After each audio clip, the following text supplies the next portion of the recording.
was like, it was like pissing myself. I was laughing so hard.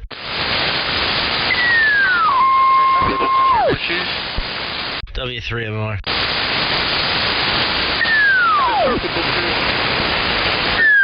We're on 75. W3MR. It's okay. Happens. Question on my end. Good evening. And I heard you in the call. And good evening to all of you.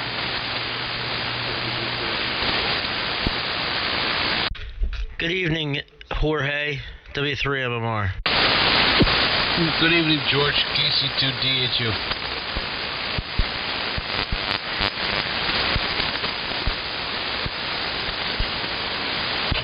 Hey, George.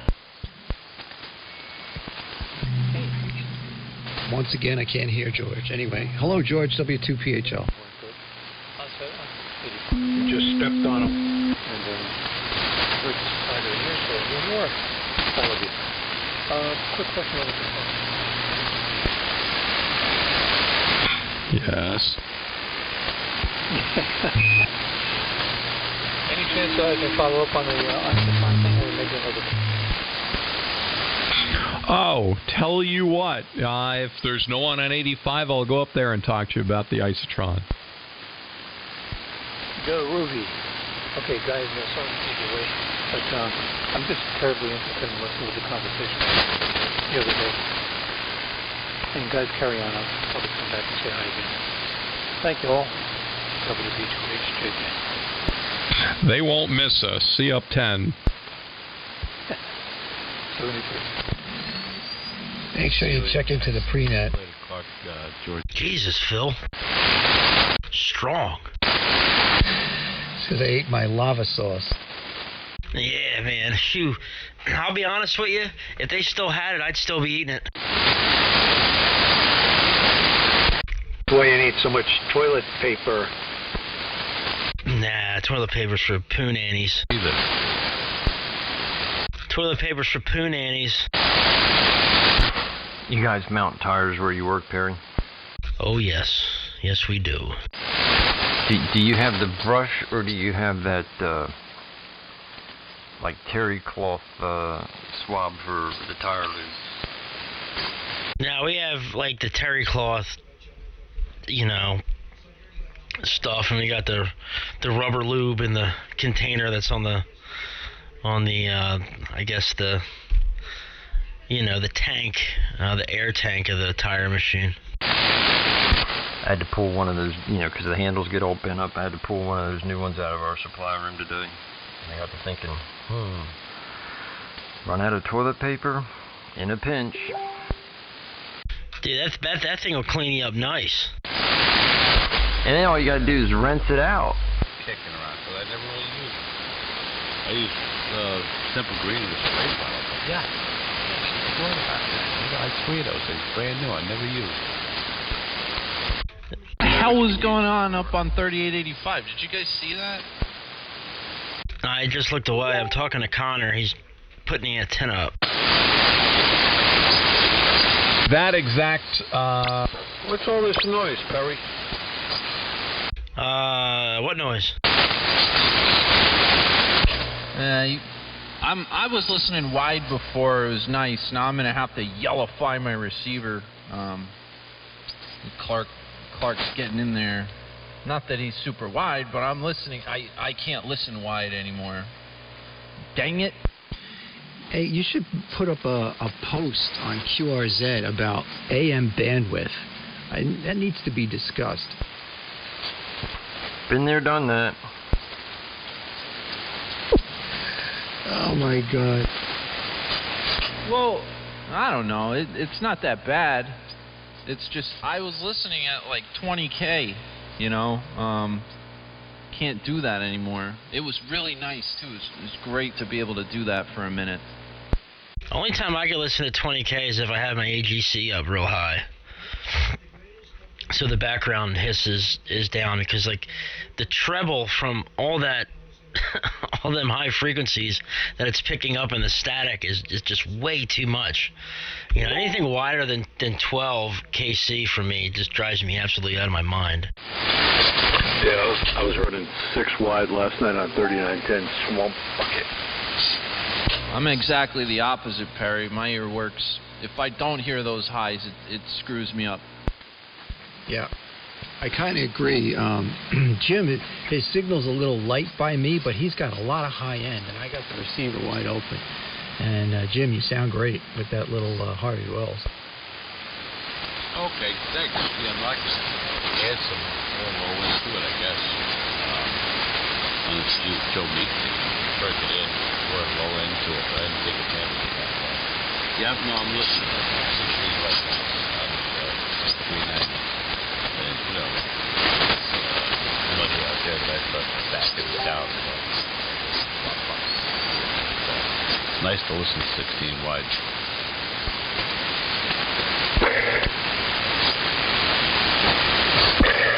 Jim, I thought you were running a Valiant down there.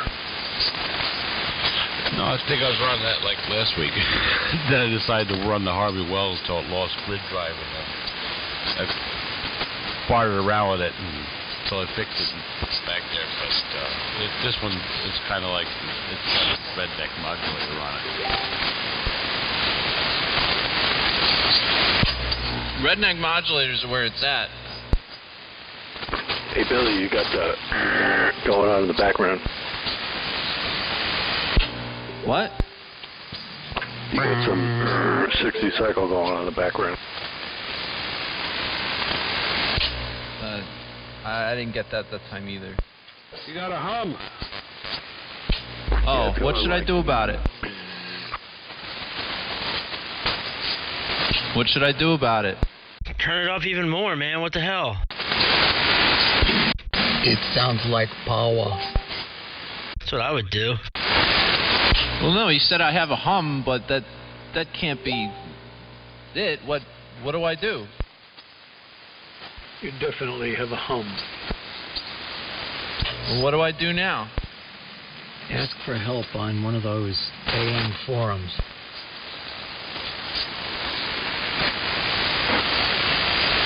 Start off by saying, I was on 11 meters the other day. Turn off your clarifier. I know I have a hum. I've had a hum for the past month, pretty much every time I get out here. I don't really care. I guess it's getting worse. I hope it gets worse. I hope something blows up. I don't feel like troubleshooting it. It's not in the audio.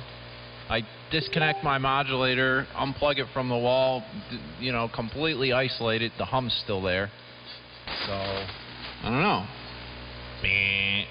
Doesn't bother me. I can't hear it. And it sounds like you've taken all the furniture and all the paintings off the walls, too. What do you mean? Yeah, you got a little bit of the reverb in there. It sounds like you're in an empty room. Yeah, I need hum and reverb and all that crap. It brings people out of the woodwork. I never have that. Man, I want a reverb. KC2DHU.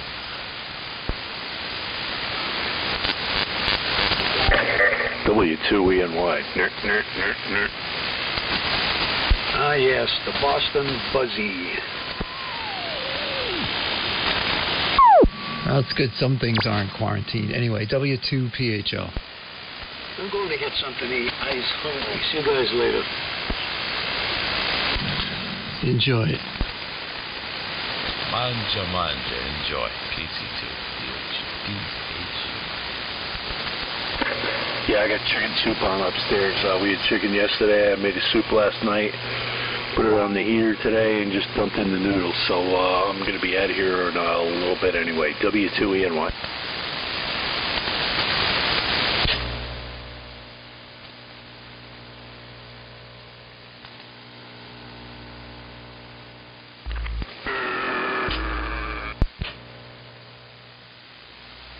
Yeah, it's humming pretty bad, huh?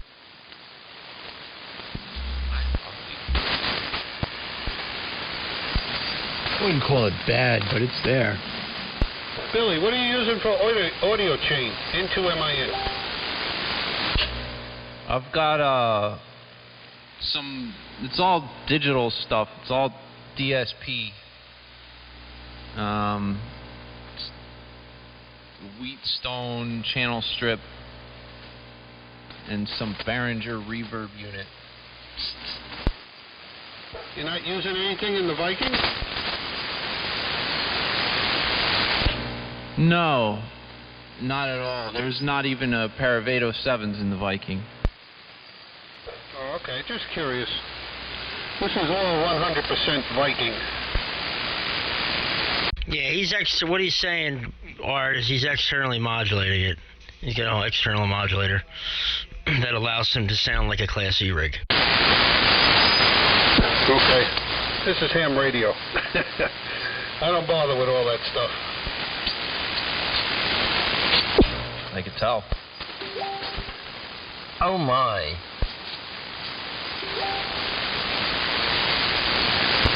"40 milliseconds of release on a compressor is a bit light, isn't it?"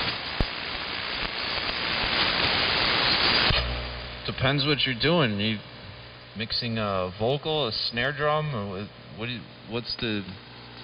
what outcome are you looking for? Vocals. Recorded vocal, like in terms of radio on a CD, what?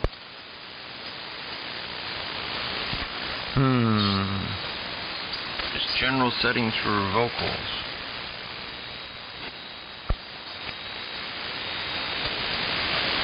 Well, it depends what you're trying to do. With the Dynamics processor, there's lots of different ways to use compressors. There's no way that you could ever say, like, oh yeah, that's not enough release time, this or that. You have to listen to it in context of what you're mixing it against. And if it's just a vocal by itself, I don't know, you could do lots of wacky stuff. But is this compressor like the first in a chain of compressors? Like, you just can't say a blanket statement like that. You really can't.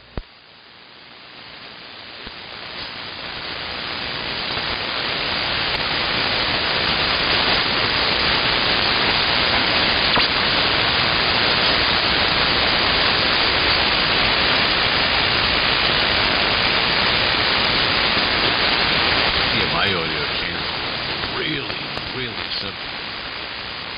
Joe Reed 3Q and SM58, a Rat Shack 40-watt PA and a Harvey Wells. Could change the mic. I do a little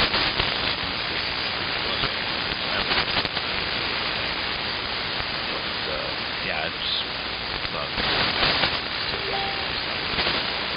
anything high-end stuff. Yeah, it's simple enough like that.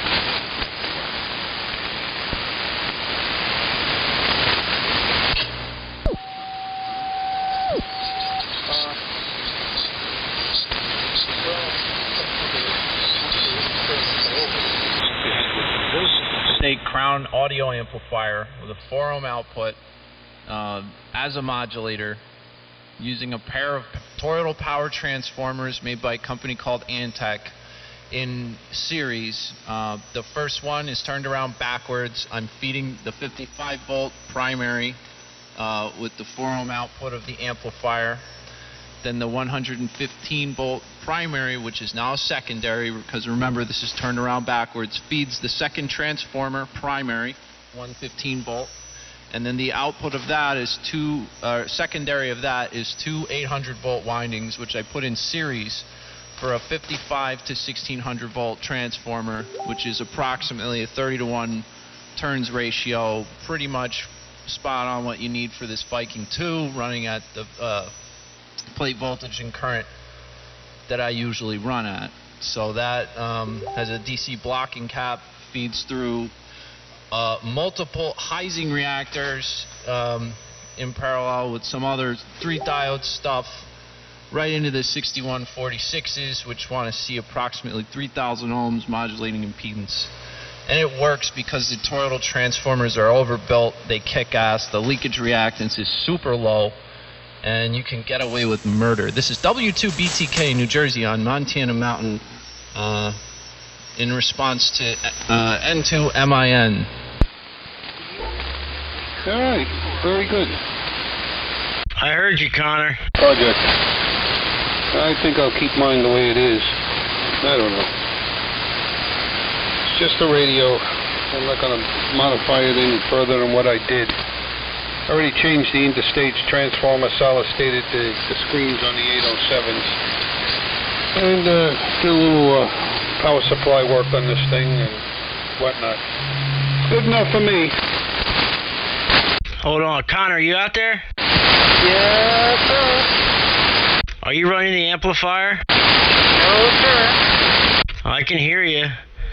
You're not real loud, but I can hear you about 5 over 9 without the amplifier. Alright. 2015 watt stereo. Alright, there's the amplifier. There's the amplifier. Is that any better copy? W4IPC. Yeah, you're like 25 over. Hey! I can already tell it's been an improvement. That's cool. Can you hear him, Billy? He's on the antenna I sent him. What? Connor, you're so piss weak today. What'd you do? Who said that? Hey, Connor, you're 20 over in the Bronx. Hey, you guys have fun. I'm out of here. W2PHL. See you later, Phil. Connor, I'm kidding. You're strapping. Good night, Phil.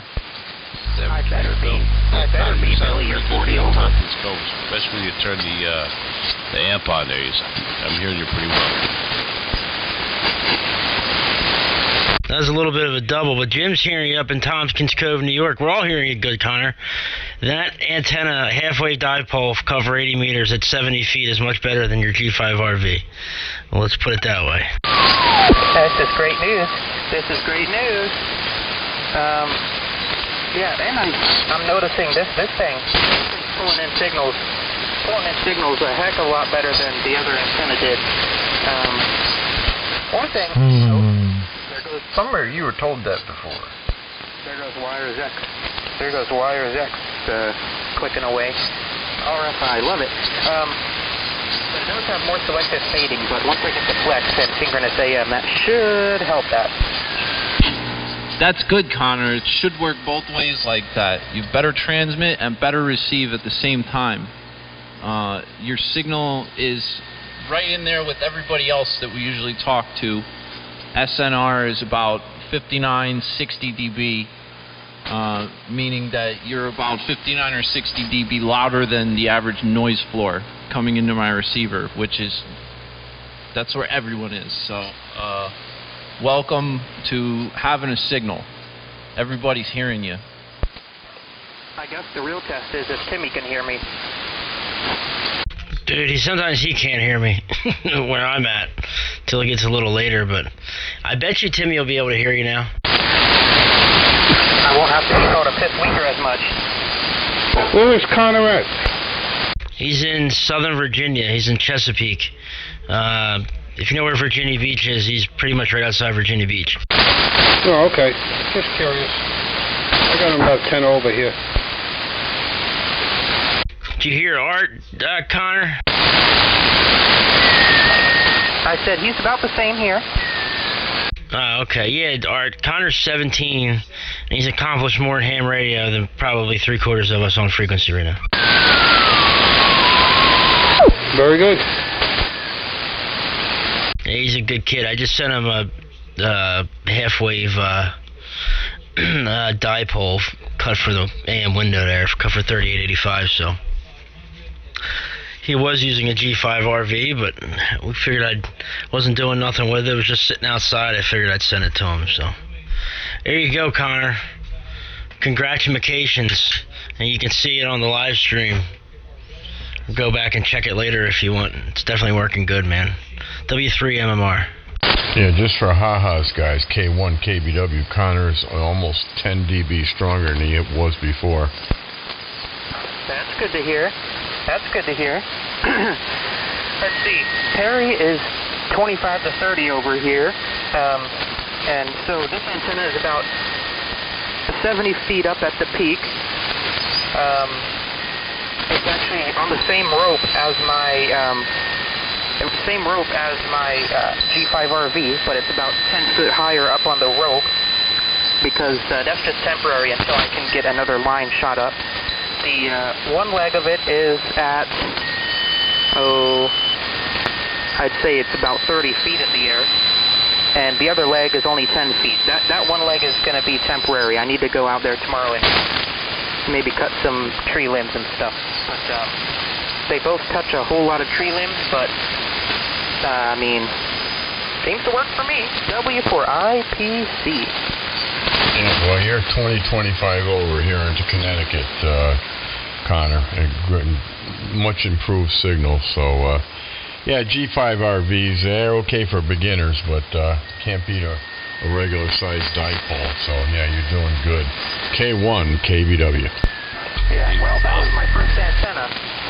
And I've run that since I was a general. I mean, it's decent for multiband for me because, you know, it's easy. I like a fan dipole, but that's a little more building than I want to do. But K1 KBW, you're about 10 dB also louder than your normal signal. You're about 20, 25 dB over. So now I can actually hear people. I don't know what to do with myself. Well, have a good time talking on the radio. Like I said, you're 8, 9 dB stronger than you were, almost 10 dB stronger. So that's quite a bit, and every dB helps. So you know, and of course you can always take and get rid of that coax and use open wire feed line with a link coupled tuner, and then you can use that antenna on just about any band from 160 through 10. Hey, Connor. I ran, so the buzzer's on frequency. You might want to close their ears. I ran RG58, Belden RG58 runs up the tree, does about 10 turns, then an air choke right at the antenna, about 10 turns, about 2-3 inches in diameter. Not enough, but apparently not enough because I'm getting RF in the check, but that'll be changed soon. And then it goes for about 60 feet. I didn't make the coax long enough. I don't have enough, and I didn't have enough connectors to redo it because I'd already put the connectors on that coax. So yeah, I don't have enough. I don't have any more connectors. But it runs for about 60, 70 feet of RG58 through the air onto my gutters, where it then transitions to something my Elmer gave me, RG214, Belden RG214, which runs the rest of the way into the shack. So if I can make that one run, that would probably, I don't know, might gain something. Connor, your average SNR is like 60, 65 dB. And just to put this in perspective, Bob's SNR peaked at like 68 dB, 65, 68. So you're as strong as Bob in here right now. That's good, bro. W2BTK.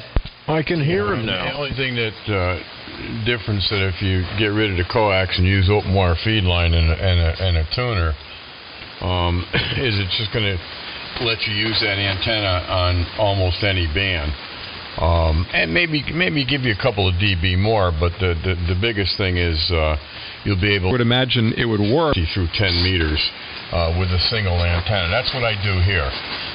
My antenna's up at 88 feet. You're fine, Connor.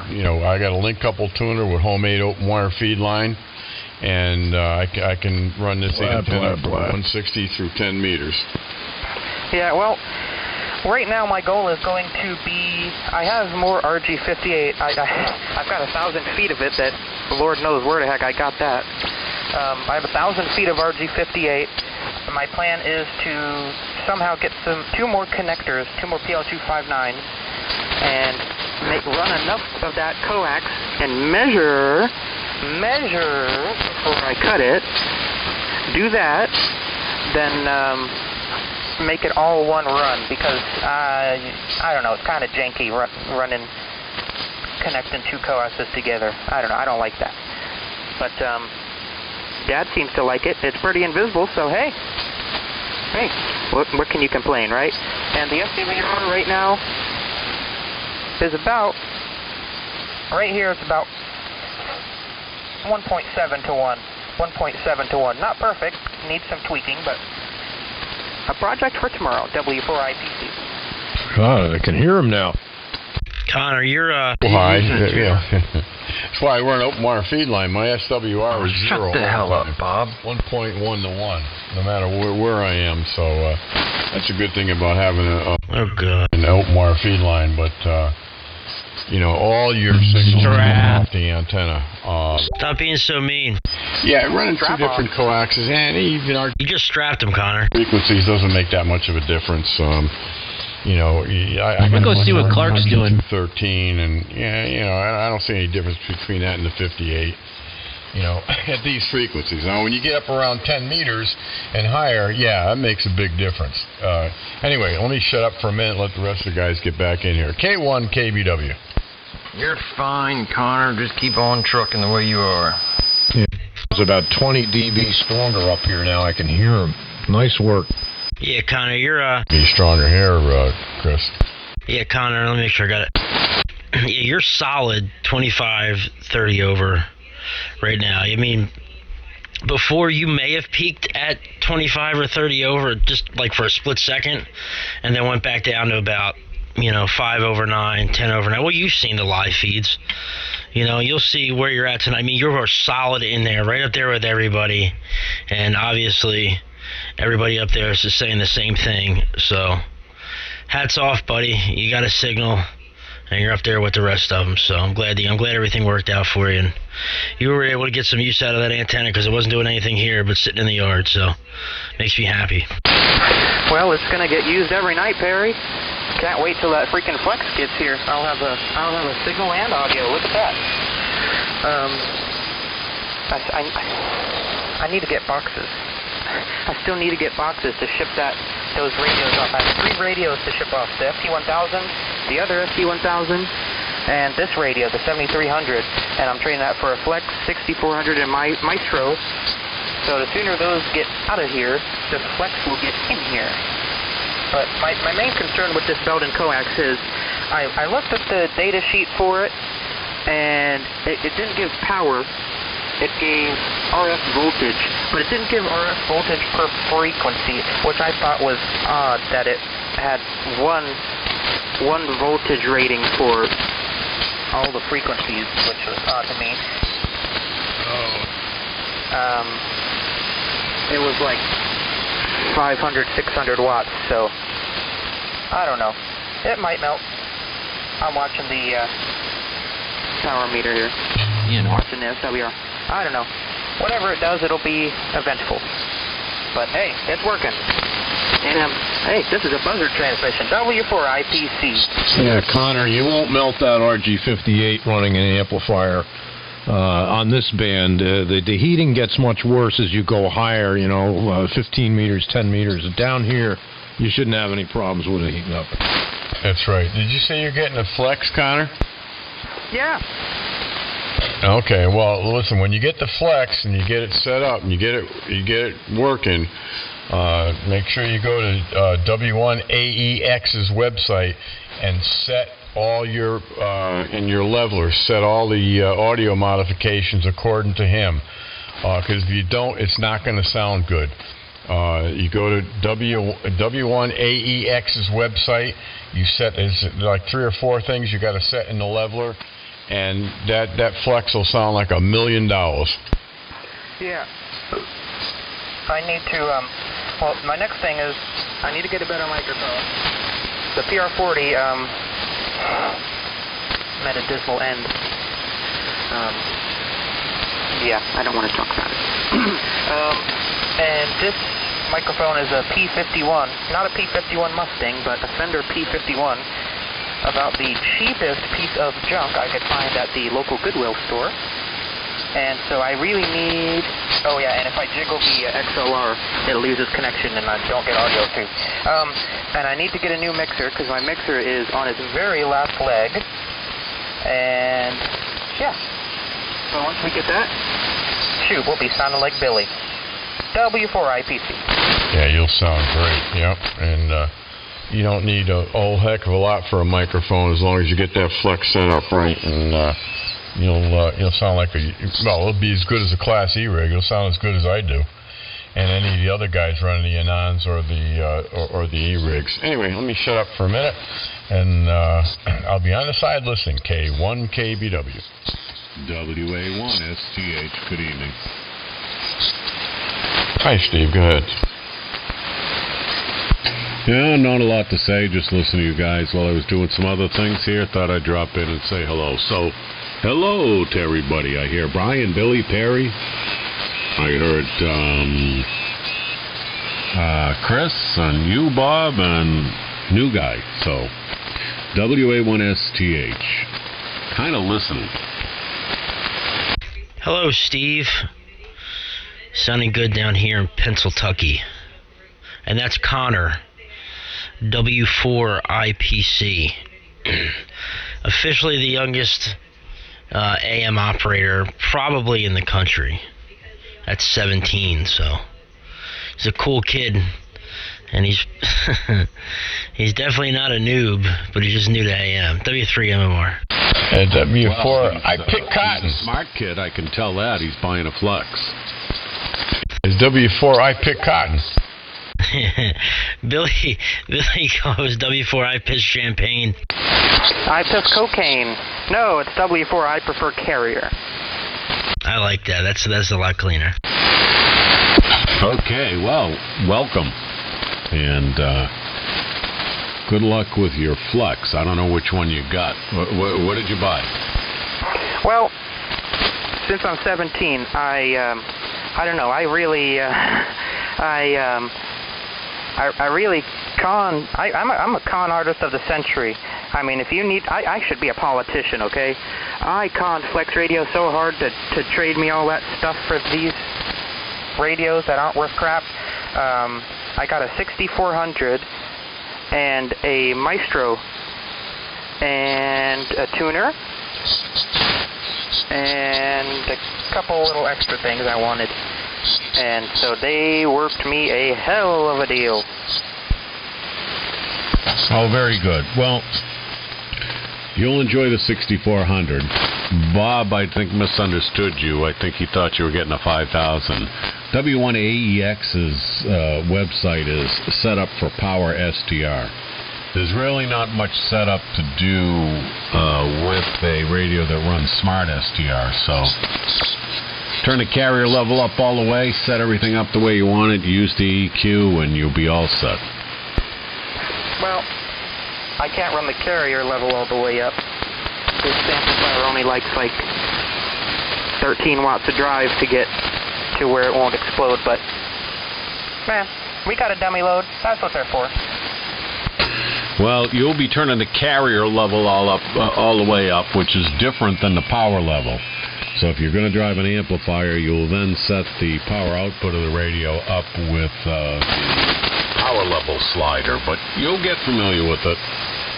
If you need any help, my address is good on QRZ, so, and the call sign is Whiskey America 1 Sierra Tango Hotel.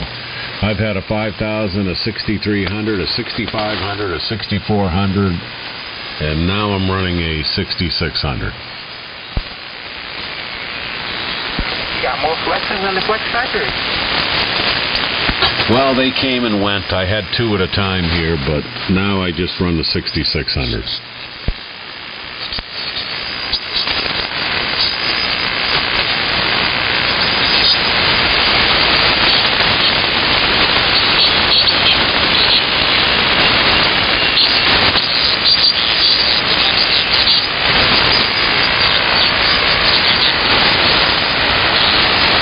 Yeah, gentlemen, I'm going to jump on out of here and do a couple things, watch something on TV, and catch a little sleep, and actually see if I can make $1 tomorrow in this crazy-ass world we live in.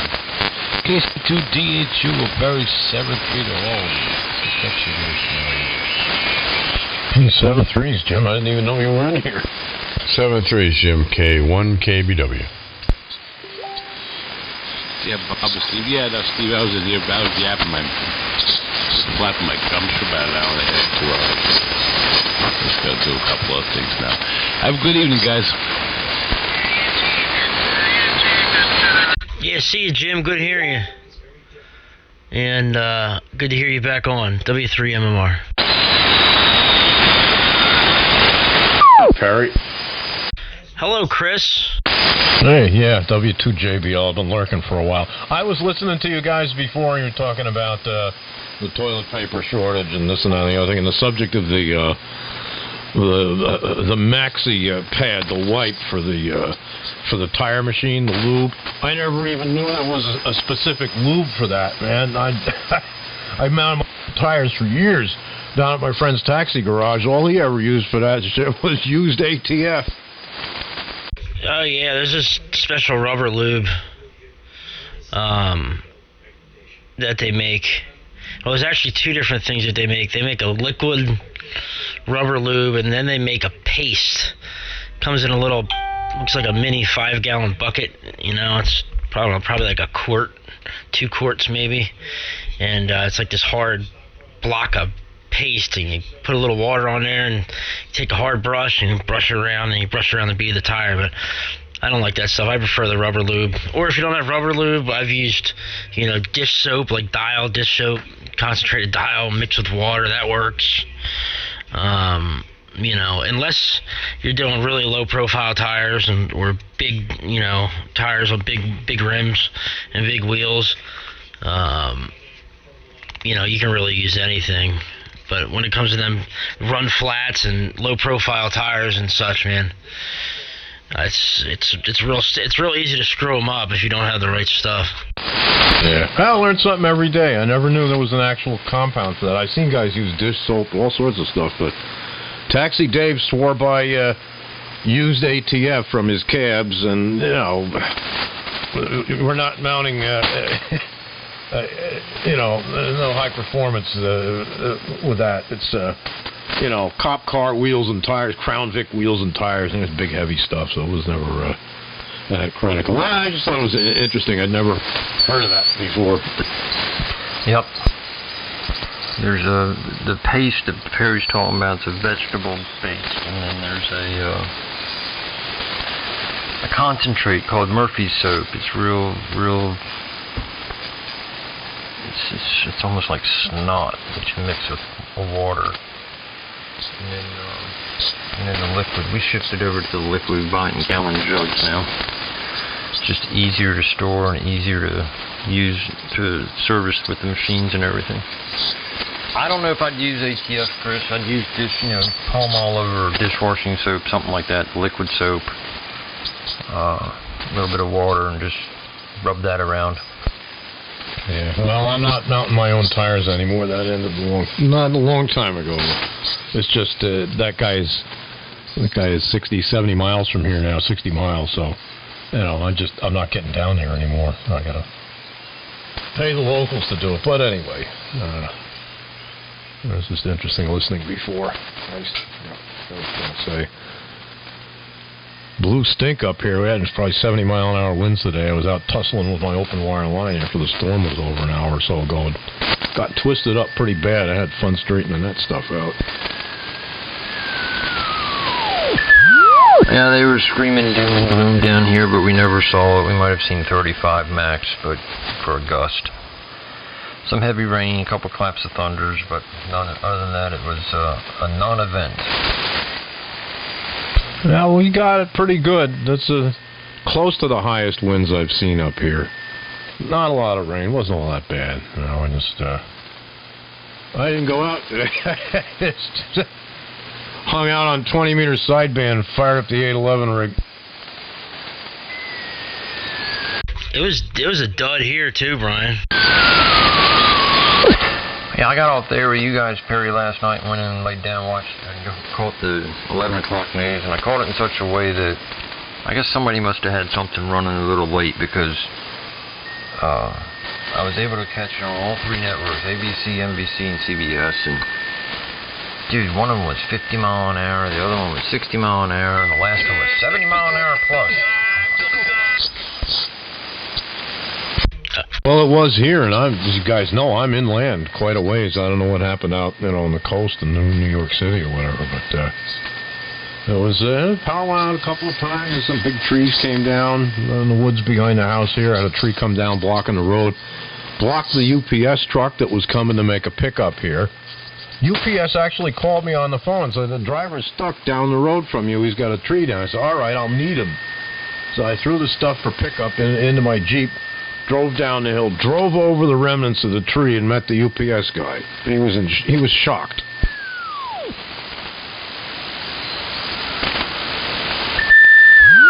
Yeah, I can imagine them guys are a little skittish about beating up a company truck. Yeah, I understand from certain people that they can be hell to work for, but yeah. Just drove over the remnants of the tree. Wasn't a whole lot.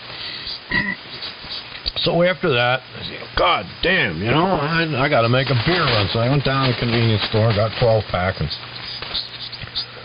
coming back up the hill, there's this Mexican guy in a pickup truck stopped, and he's got an axe, and he's cutting up the tree. It wasn't a big tree. Like a 3-4 inch trunk. And I get out to help him to move the stuff. And my God, well, this guy didn't speak English, and he hasn't done a letter. I guess he's working for somebody up here. This guy is scared to death. He almost tried to, bolt on me. I'm trying to figure out what the hell's going on. It didn't add up. Well, we, chopped up the tree and moved it out of the way, blah, blah, blah. I get home, walk back inside, and I realize, my God, the hat I'm wearing says Border Patrol on it. And I've seen this guy's truck before. Freak a couple he passes guys out. in front of the house, and out front in the house there's the Jeep, and then there's the 2 police cars. No wonder he was in shock. So now all the neighbors will know you're Border Patrol. Just this guy. I think he works for, so there's a contracting business up the hill. I think he works for that guy. The rest of these people up here are all retired NYFD and NYPD anyways. I got really good neighbors. Yeah, it's pretty cool. Nice quiet area. Someday, Chris. Someday. God answers prayers. Hello, everybody. KD2AFL. Good evening. And Daryl, I got to scoop to the refrigerator. W2JDL. Good evening, the glass from the past. Bugga bugga. W3 or more. Right back to you. Hello, Connor. KB3WFE. Hear anything different? Sound maybe a little louder? Yeah, a little louder. Signal a little stronger. But I think that's band conditions, but I can hear you. Much better than last week. Oh, heck yeah. He put up a real antenna, Daryl. Oh, so now he got the real antenna. Uh-oh. Oh, we better watch him, Perry. We better watch him. He might drop it on us. I know. I'm putting him under my wing, man, and I sent him my old antenna, and now he's like as strong as me and stronger, so I gotta watch my back. Oh, yeah, we gotta watch ourselves. Well, he sound good up here. He sounds definitely good. Good. Yeah, I got the hammer down here in Virginia now. Oh, boy. Man, who is talking on 85? They look like they're running nice and wide. Sounds fun. I can't wait to run wide. Can you imagine? Oh, boy. Force to be reckoned with. Anyway. I need to, I don't know. I need a different microphone. This one, it's not very directional, and I don't like that. It's picking up noise from all over the place. W4IPC, back to the group. Yeah, we'll get you. You'll get it all straight, Connor. No doubt about that. Yeah, you're in the love country. You got the hammer down in the love. That's what they call it. On the chicken band. The love country. All right, I'm going to get out of here. It's 8 o'clock. It's time for me to get ready for bed. Another long day today. Another long day tomorrow. And it's been fun, but I got to run. Take care, fellas. Catch up with you tomorrow. Chris, Brian, Bob, Connor, Daryl, and anybody else who may be listening. 73 W3MMR.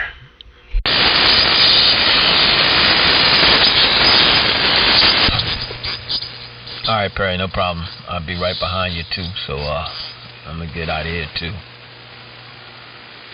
This is KD2AFL, the glass from the past.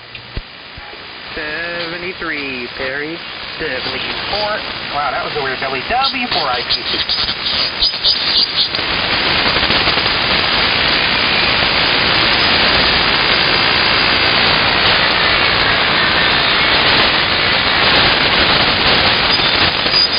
Good evening. What's going on over there? Is that Clark? I've been called much worse, so for right now, that'll be fine. Yeah, you got that right. Oh, my God. You got Bob over here, Norway 1, Radio Whiskey Purple. Are we out there off K1, KBW? Is that it? I haven't heard him. Wait, what? We last I talked to him, we were going to both get together down at the Southington Ham Fest, and obviously all that got canceled due to this corona. And that was about it. Just a little tinkering here. You know, I get my moments with my 50-watt unit, 80-watt, whatever it's doing these days. Yeah, I figured I'd jump in there while the band's rolling in my favor. Over. Gotcha. Guys are coming in real excellent. BDK down there too, really good. I don't hear any hums here. If there was, I'd have to look for it.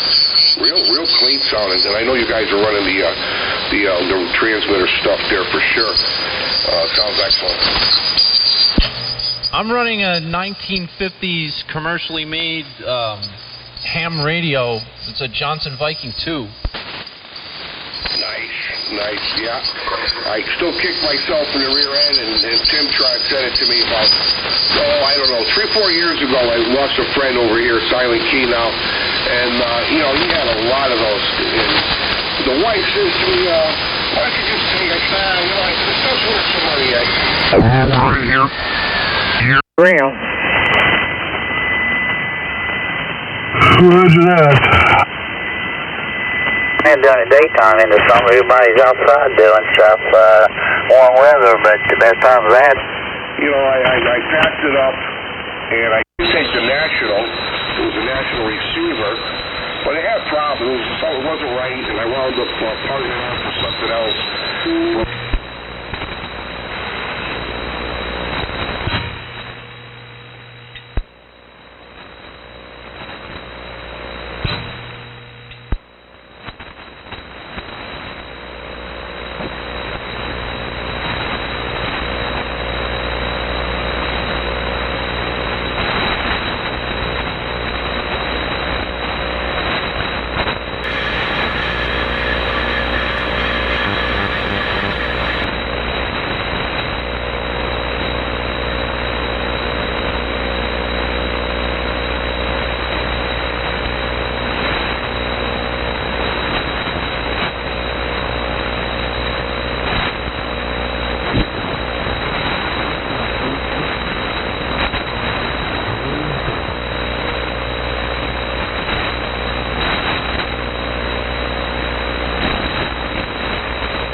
Mark, I hear you pretty well here in New Jersey. Don't run away. You're sounding fine. And Connor, just so you know, you were like just maybe 2 or 3 dB below Bob, neck and neck with Perry. So whatever you're doing over there is your preliminary, and this is your preliminary, like, just getting started setup. You're doing well. Whenever you get, the chance to put up something a little bit better, maybe a little higher, and, get access to like a 220 volt power source, you're going to be a bad man. You heard it here first. W2BTK. Yeah. I have everything I need to actually wire 220 in. I have the, whatever the heck, Riley Hollingsworth, whatever the heck the, wire is called. I forget what it is. I took a stupid class. I don't remember half the stuff I learned in that, residential wiring class. I got the breaker, got the plug, and the outlet, and the box. I just need someone competent to come over here and do it with me, per father. Because I could do it, but, the power is at me. But yeah, I'm not running the tuner. We got, right here, we got about 1.6, 1.7 to 1 SWR on the amplifier. That's the highest SWR this amplifier has seen. On purpose, anyway, because I kind of baby the thing, because if the tubes go bad in it, that's me, and that's me back to 100 watts. But anyway, I'm happy she's working, and when I move out one of these days after college, the plan is to get lots of property, enough property to put up a big one. W4IP, of course, that's all you know.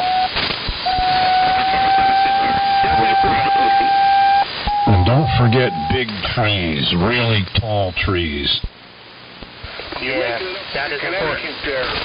N1WP. Oh, Chris, I heard N1WRP, I think, as well. Good evening. Roger. Norway 1, Radio Whiskey Papa.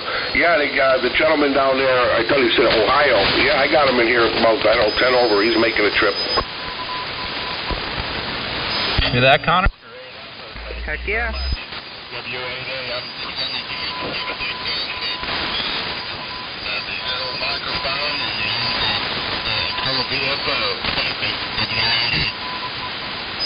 Roger, better put myself to probably less than that. Norway 1, Radio Whiskey Papa. First person Papa. Oh, Lord, whoever's on 3892 is blowing me out of here.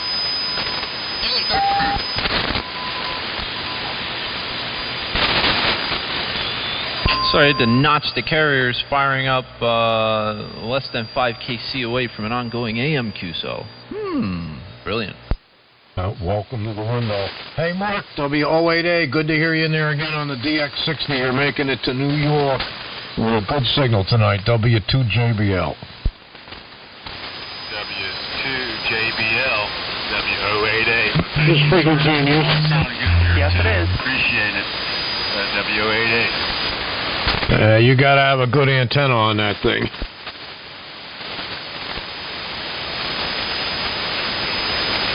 It must be a good antenna on that to be making it here with 10 watts. Yeah, it's probably about 40 watts. It's DX60 W8A. It's a big flat top antenna up about 80 feet in the air. It's 210 feet long between 2 tall trees. 2 big old trees. Over. That's exactly what I'm running. It's about 220 feet.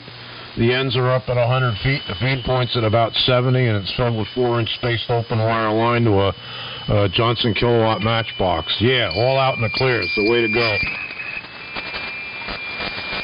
Oh, freaking dummy load.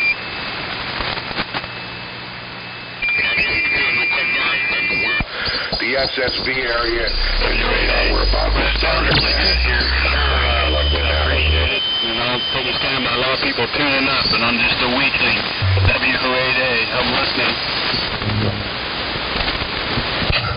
You're not that weak. You just flattened somebody. Yeah, he did. Amazing what you can do with a good antenna. I know. I'm proof in the pudding. Connor, I'm gonna guess you're probably hearing a whole lot better with a lot less noise too. Oh heck yeah. Oh heck yeah. The problem is the one leg of the antenna is a good 30 feet up in a tree. My big problem is it's touching lots of tree limbs. It's insulated wire, but it's touching lots of tree limbs. So I cut a whole bunch down today, and it's a whole crap load. But the other leg is only about 6-7 feet in the air. So tomorrow my focus is going to be getting that higher, because that's probably going to be a source of a lot of noise being that low. Why you've got RF, because one side is up high and the other side is close to the ground. No matter what you got for a balun in the center, it's going to be unbalanced because one side is close to ground. So you get down to the leg up, your RF is probably going to go away. So that's a good thing. I know it's not good to touch tree limbs, branches, and leaves and stuff like that. I've dealt with that with many antennas I've had over the years. I'm lucky where I am now. My antenna's in the clear. But hey, you do the best you can with what you got. It's the spirit of amateur radio, and you're doing good. Yeah, what I did, I made sure that that's where I cut down all the trees. I made sure the very extreme ends of the antenna on both sides, both legs, were free for at least 10 feet, not touching anything. And I don't know. I figured that would make something different. I don't know. What the hell do I look like? But yeah, there's no balun in it, so I just wound 10-15 turns of the coax at the very top for a little choke there, but apparently it wasn't enough. But yeah, I need to get that leg higher up. I also need a hurricane to take that one tree that's in the way. W4IPC. Well, the more you trim away from the antenna, the more you get it out in the clear. Everything adds up. Every little bit helps, So it sounds like you're doing good. Just keep at it. The coil of coax at the center, that is a balun.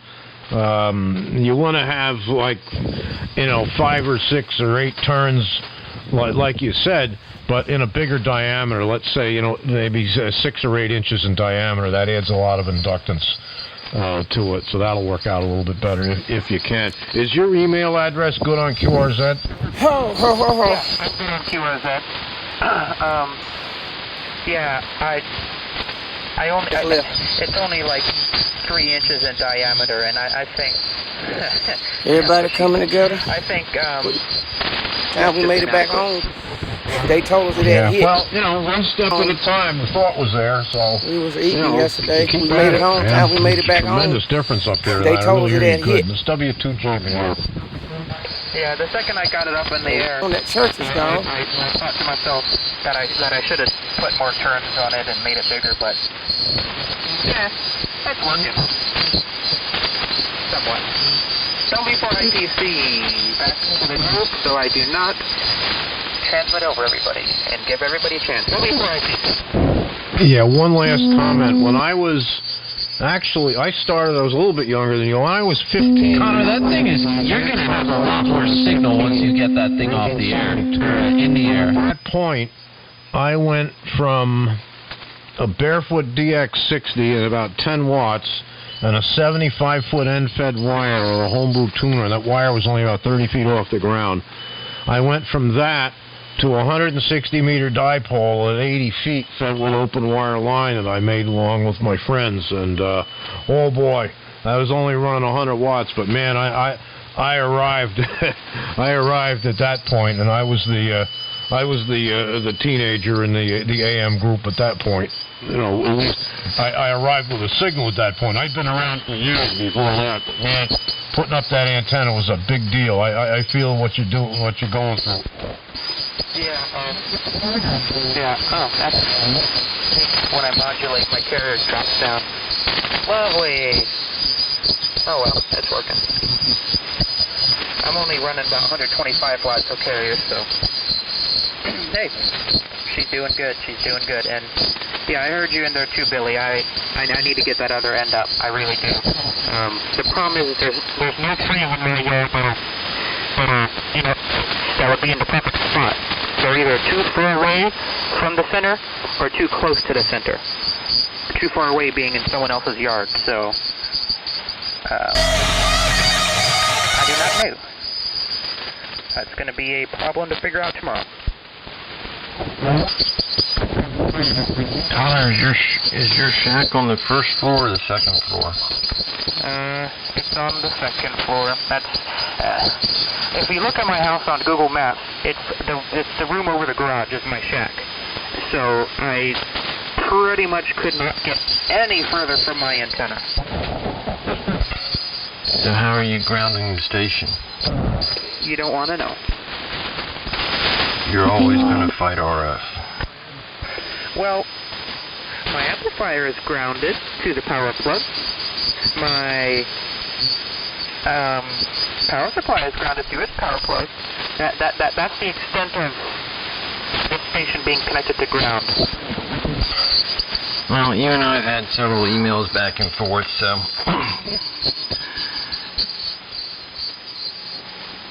the advice is you follow the advice that you want to follow, but there's three grounds that come to an amateur radio station: DC ground, AC ground, and RF ground. DC's grounds for the circuit, AC grounds for safety, and RF ground is, well, for antenna path return to the radio and for safety. So you'll have to do some research on that, and I'll tell you what I'm doing. Hold on a second. I'll tell you what I'm doing, and others will tell you what they're doing. But here, all of my antennas are bonded to a ground system that's bonded to the system ground or AC power ground, all outside before they come into the shack. And then all that equipment is grounded to the switches that those feed lines come to. So, lots of different ways. Billy's on the second floor. JBL's on the second floor. No, I'm not. Bonding and shielding and grounding is a big key to getting RF out. Yeah, well, my problem is I have to run my ground so far. I mean, it would have to be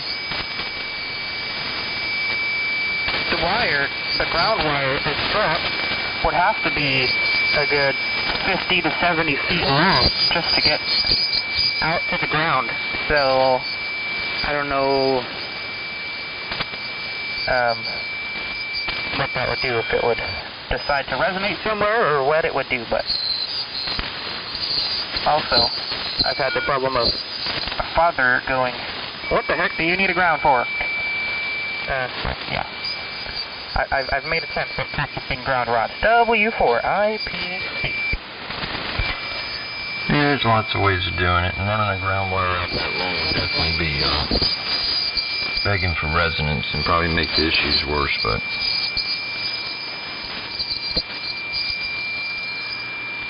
but you'll get it. Every father wants his son to be well grounded. I do fine, Brian, with the long run back to the ground bus in my panel from the shack. I've got a piece of copper bus. It's about a 1/4 inch thick. It's real long, maybe 3 feet long. 1/4 inch thick copper, and the width of it is probably about an inch, a couple feet long. And that's my station ground, and it connects back to my panel with a piece of number 4 THHN. It's about I don't know, 75 feet long, goes right to the ground bus in my panel. That ties to all the ground rods and stuff. And that's fine. It works well here. I don't rely on... That's just for safety. That's just to bring any kind of crap, give it a return path to the panel, you know? All the RF stuff is just bonded together. That's all. Yep.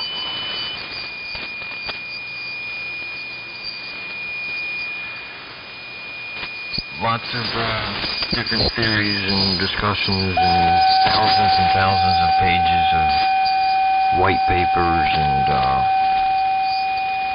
forum discussions and hours on the air about it. So,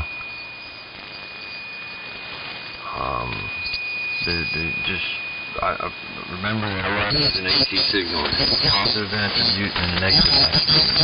The negative attribute has to get back to the radio somewhere to complete the cycle. It can do it on an RF ground. It can do it on DC feed lines. It can do it on coaxial lines. It can do it on AC lines. And sometimes you're happy with it, sometimes you're not. I've always been of the school of giving it its best pass back to the radio without causing me any grief. And even then it's a challenge. RF is a trip. But there's all kinds of different ways of doing it, and if he's up on the second floor, he's going to have to sort out a way of doing it. He can put in isolators and traps and counterpoises and sit on aluminum sheet metal and all kinds of crazy things, so...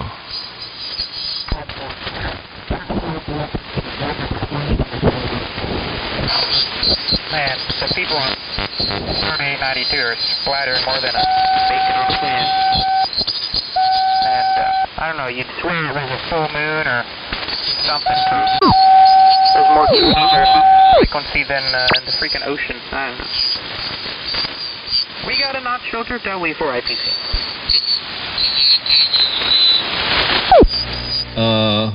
Yeah, that's slot bucket, Connor. It's single sideband.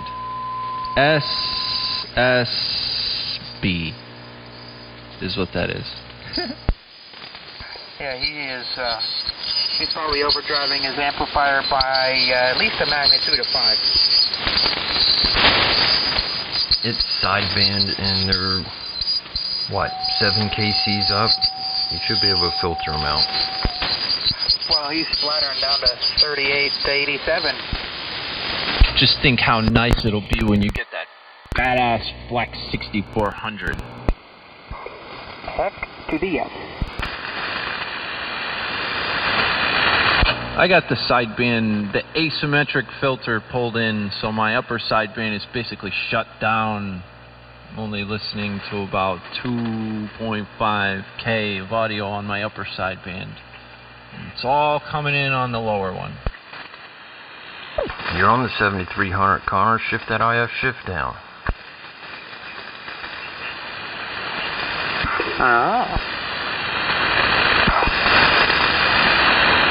All you gotta do is shift the IF shift down. That's the nice thing about AM. What you hear on that lower side is the same as what you hear on the upper side.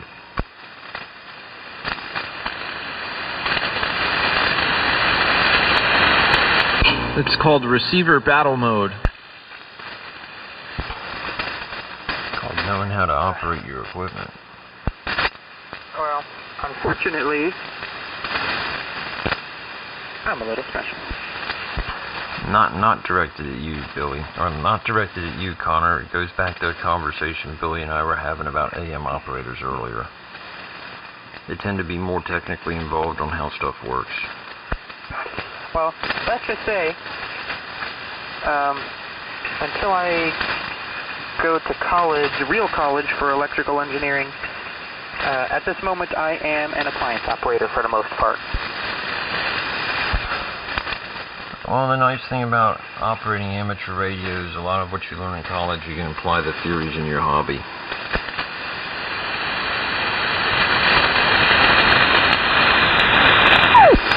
So, what can I apply from my gender studies class? Biggest waste of time. Anyway, No, I did not take that. It was an option. Heck no. Anyway, everybody's so loud. I'm liking this. I'm liking having a good antenna. God, Connor, gender studies, they still teach that? That it can't be just one class. I mean, you that's probably a major now, right? How many genders are there?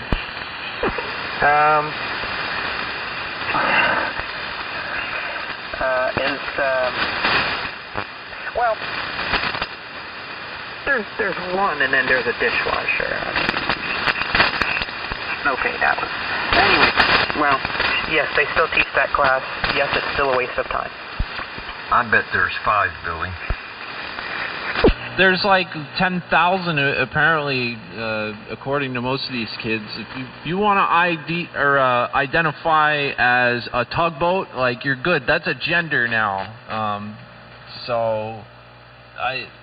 Why do they even have that class? It's like, you know, I would be if I was the teacher of that class, the professor, I would be afraid of getting sued. You know, talking about, you know, gender studies. Well, we're going to discuss men and women. You can't do that. You know, like, for real. I don't even think I'm being that outlandish. W2BTK. Yeah, well, that's why a junk scanner would be important. What? That's why you need to come up with your junk scanner. You need the junk scanner. The TSA has those.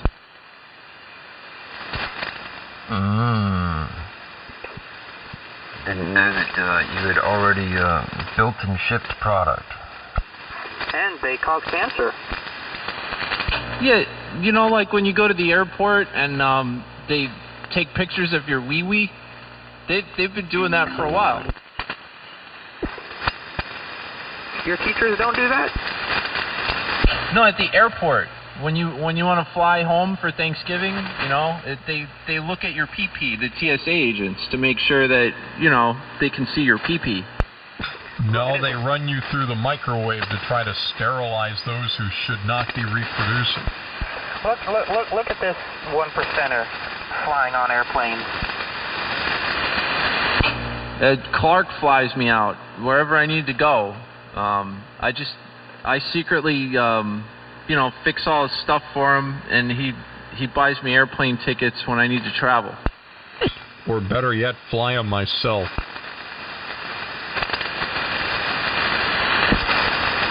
When was the last time you had the plane up? Wow, I haven't flown in months. Does all this coronavirus stuff limit that? Well, the coronavirus thing is interesting. It has indirectly, because if you fly somewhere now you can't go anywhere. Like if you fly to an area which is quarantine in place, now what? That's kind of awkward. And then before that it was the radio station, and before that it was something else, and it's just been like this whole year. You haven't flown yet in 2020. Yeah, I was just kind of curious. The Department of Natural Resources is chasing people off the river. They see them out on the river. They tell them the only reason they can be out on the river is for sustenance, fishing. So I guess as soon as you get out on the river in your boat, you need to throw a fishing rod in the water. Hey, yo, Clark. Yo. Yo, Clark. Did you ever watch those funny air traffic controller flight simulator videos I sent you? Yupper. Did you think it was funny? Oh, yeah. Oh, okay, good. Okay, thanks. Did you see the one where, you know, he wouldn't let the guy take off because he wanted to, you know what he was loading on the plane, and it ended up being Biscoff cookies? And I don't know, which ones did you watch? Some of them suck, some of them are hilarious. And that's like aviation and ham radio and so many other things. Good evening from WZ8J. And there, without warning, appeared Kevin. Clark, I know you haven't heard the Valiant in a while, so I thought I'd give you a taste of the old Valiente. Haven't had it up here in a long time. WZAJ. See how it makes all that work worthwhile, doesn't it? Yeah, very good tonight. You guys are really banging up. I've been listening for probably well over an hour. Working on my Johnson 122 VFO. Had a burned up resistor in there. Really made a mess. Isn't that supposed to be used with something like a Viking? Yeah, kind of like that too. And that's what I intend to use it for, but I normally use it with the Globe King. Bet Billy has one of those VFOs. What, a 122? I've got 3 of them. Yeah, Billy, I just burned up one of the resistors in mine. Man, that thing arced all over the place. I don't know what happened, but it might have been the Chernobyl resistor. It was getting kind of high, so I replaced it with a bigger one. Man, you got a set of balls on you, because I'm afraid to mess with these VFOs, man. They're real touchy. I know the Chernobyl resistor, that 18K or whatever, went bad in one of them. The other's got somewhat of a problem, and this one I'm talking on right now has no problems. And it should honestly probably be in a museum. It's Today pristine. It finds us in a unique position. I've got 2 that work using on all the some squalls bands and not others. to sail. Like I can't We've get been any hit by grid 3 drive already on the today, higher and bands with one We've of only them. been out for about 5 hours. The other, There's another one right in front of us. but You got to be careful doing that. I definitely 'cause tried to right repair now one. we're double reefed on the main, but we got the and jib fully out. Didn't work. I and that's a failed lot miserably. of stress on the rig. And I'm not This is a that big one, bad at this stuff. but I don't see It's any just- lightning, so that's good. That thing is touchy, man. Yeah, well, hey Clark, I got a question for you. I don't want to take over the frequency here, but quick question. What is an